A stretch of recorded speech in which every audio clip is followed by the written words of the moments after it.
That Christmas Eve at the Vane Manor, there was no laughter, only a silence cold enough to freeze the soul.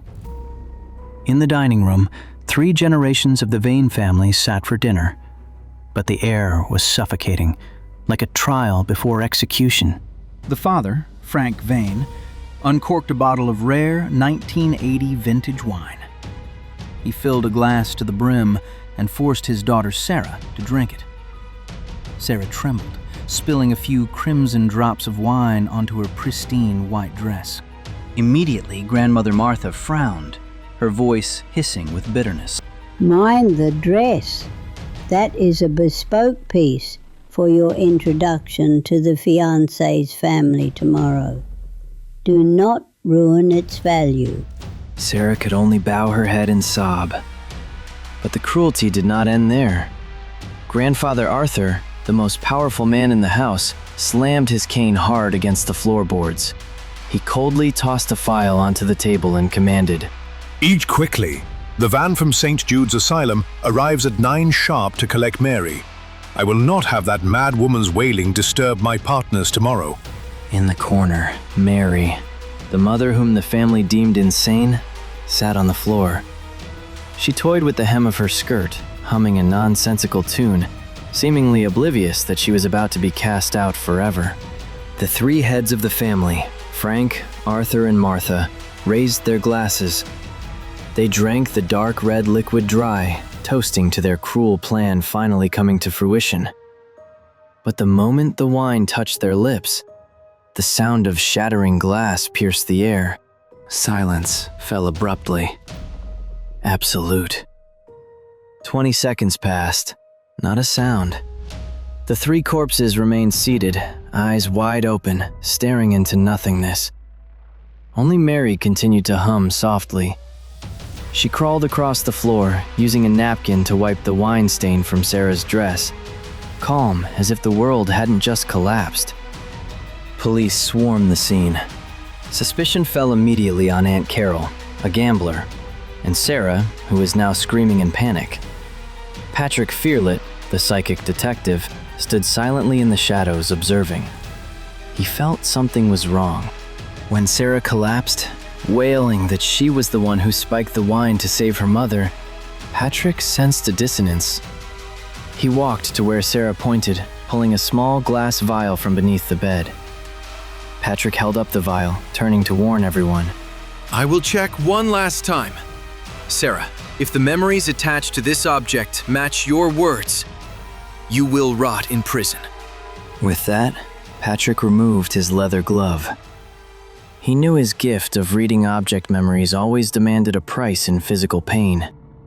The moment his bare skin grazed the cold glass, Patrick's knees buckled. Blood trickled from his nose, staining his lips. Inside his mind, sensory fragments exploded. First, the touch. Patrick shivered at a bone-chilling coldness, the cold from a hand that was withered, rough, and scarred, not the warm, smooth hand of young Sarah. Next, the taste. The bitter sting of cyanide hit his tongue, but instantly it was overwritten by a sudden sweetness. Cloyingly sweet. It was sugar.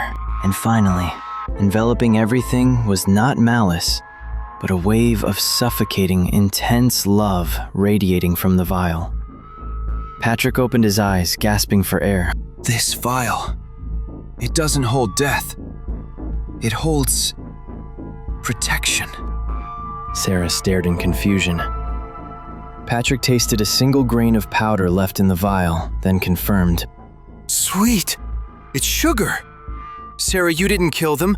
You only put sugar in the wine." The room fell into a deathly silence.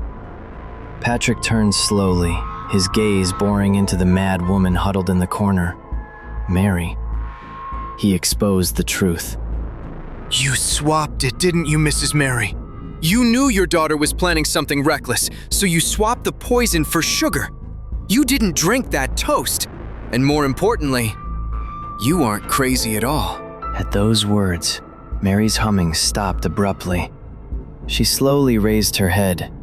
The vacant, glassy stare vanished, replaced instantly by eyes as sharp as a blade and as still as a dead lake. She stood up, smoothing her skirt. Her posture straightened, radiating the terrifying authority of the true mistress. She spoke, her voice no longer trembling, but low and chillingly cold. Sarah, you did very well, but you are still too green.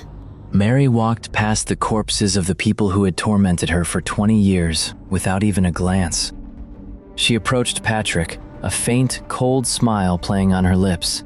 Little boy, do you think madness is a disease? No, in this house, madness is a privilege. When you are mad, you become invisible. They plotted to throw me out right in front of my face. They left the precious wine within my reach, because who would ever suspect a broken doll? It was Mary who found her daughter's poison. She swapped it for sugar to keep Sarah's hands clean. And it was Mary, the mad woman, who personally laced her husband's precious wine decanter with the real cyanide. Realizing the truth, Sarah rushed to her mother, sobbing uncontrollably. Mary stepped forward, slapped Sarah gently to snap her out of it, then pulled her daughter into a fierce embrace. Her voice softened, filled with maternal love. Sarah, look out the window. The snow has stopped. Tomorrow morning, you will be the sole heir. No one left to control you. No debts. Live the life I couldn't live. Mary released her child. She walked calmly toward Inspector Graves, extending her thin, pale wrists to accept the handcuffs. She spoke with eerie composure. Inspector, my medical records state I suffer from severe paranoia. I suspect the court will be lenient on an insane mother. As the police led her away, Patrick watched, wiping the blood from his nose. As Mary passed him, he brushed his hand against her shoulder one last time to read her memory. But this time, there was no pain, no hatred. In the mind of the murderess, there was only one image. Sarah, laughing radiantly under a warm sun of freedom. She won the game, brother. That Christmas morning, Sarah sat alone in the vast manor. She threw open the windows, filling her lungs with the biting cold winter air. But for the first time, it tasted like freedom. It was the last Christmas gift, and the greatest one a mother could ever give.